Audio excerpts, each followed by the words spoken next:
21 నైవేద్యాల కోసం అయితే మేము 21 సత్యనారాయణ స్వామి చెట్టు తెలుసు కదండి, పూజకు వాడుకుంటాం కదా వ్రతం అప్పుడు. ఆకులు అయితే తీసుకొచ్చాము 21. కలశము, నవగ్రహాలు, స్వామివారు, తమలపాకు మాల, పైకల మాల ఉన్నాయి. పూలమాల కూడా ఉంది, కింద కనిపించట్లేదు.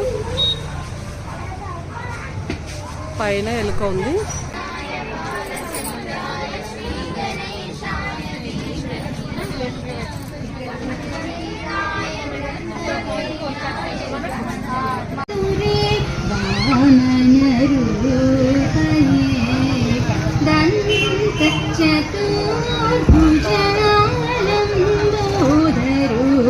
सकल सिद्धि दायकुडु